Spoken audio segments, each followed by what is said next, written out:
Everyone, this is Ashley with CT and Rena Digitals. I'm going to do a tutorial to show you how to use the Twinkle light overlays in Photoshop.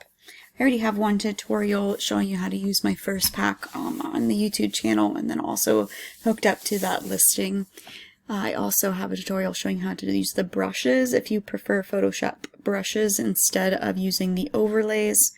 I have those available in my shop as well.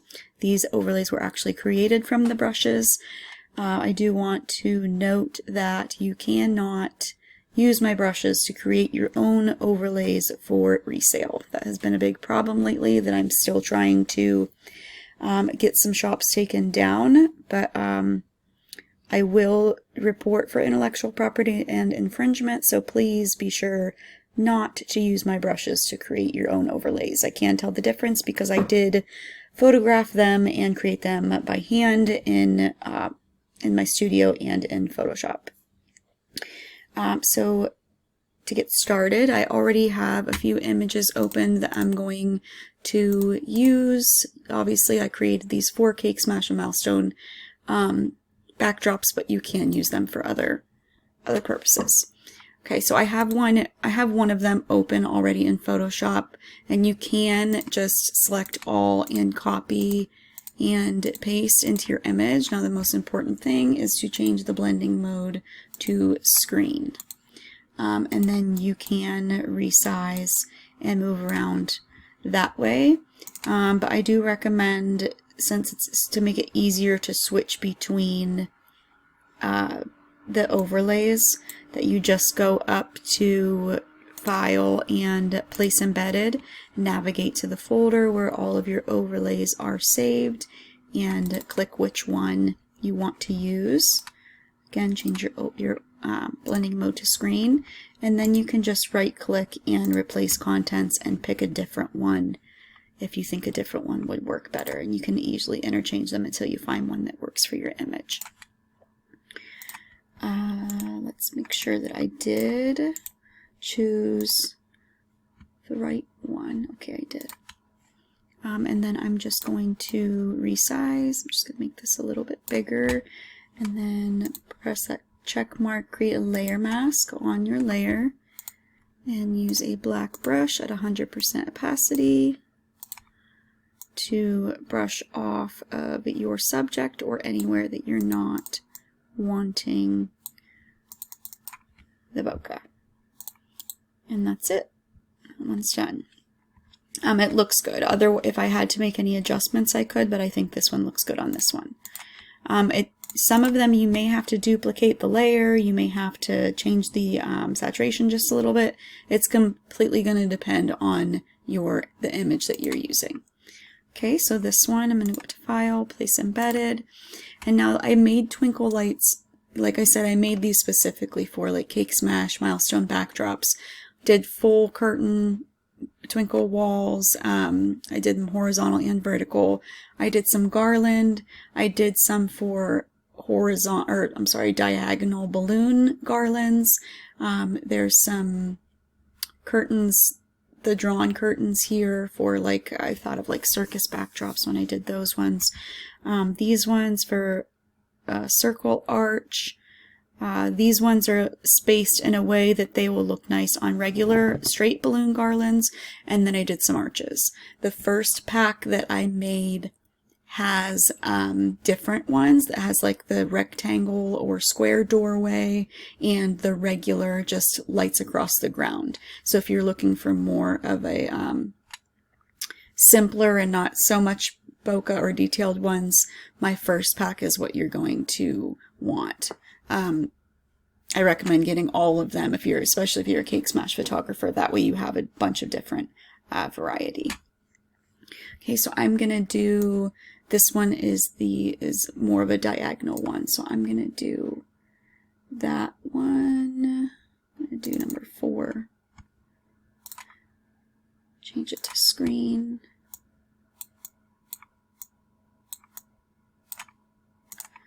And now this one, this is a pretty bright backdrop, so I'm just going to go up to Adjustments, Exposure, and I'm going to create this clipping mask right here.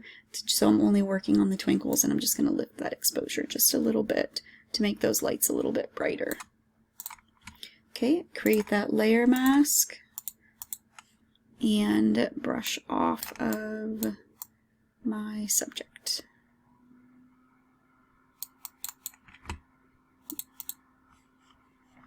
Okay, and I can be done with that one.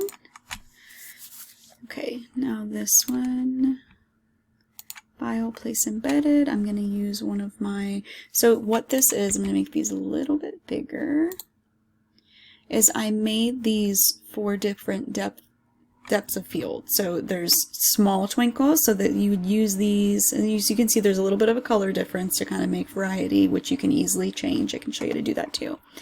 I made different depths, so like the bigger, bulkier bokeh you would use if your subject was more zoomed in, if your subject's pretty close to the backdrop and there's not much depth of field created there, then you would use more of the smaller twinkles.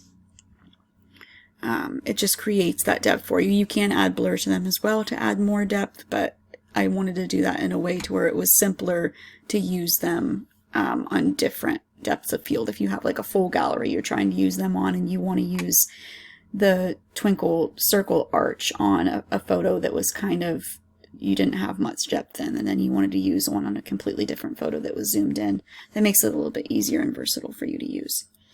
Okay, so I think, let's try this one first. I don't think this is the one I want to use, but change to screen. Make it fit my arch here. Now if you need to tweak it a little bit, come up to this right here and you can just kind of manipulate it to fit your arch.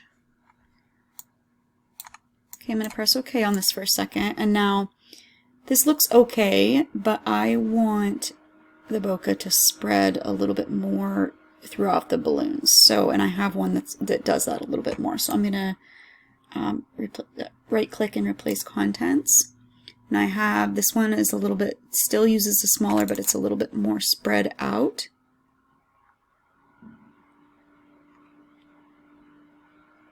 There we go. Okay, and I can, my computer's really noisy right now. I apologize if you can hear it. Now I'm going to resize that a little bit. Okay. I'm going to unclick my proportions up here just so I can drag these a little bit more. I can create my layer mask and use my black brush to brush them off of places that maybe have a little bit too much twinkle going on for my image.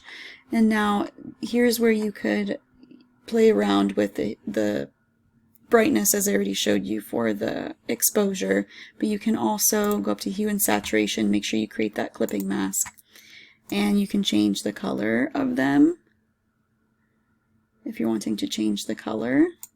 I'm going to leave it on 0 for now, or say these are too yellow, you could desaturate them and make them a little bit of a cooler white, or you can make them a little bit more of a yellow, and then obviously you can play around with the saturation after you change the color too.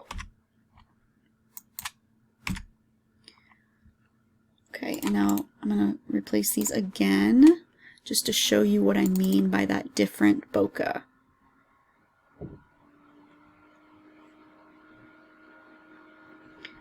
See, and now this would actually make a little bit more sense for my image because my background in this image is very blurred. And then you can even go up to filter, blur, Gaussian blur, and add a little bit more blur to the bokeh. So it's blending a little bit better with your image.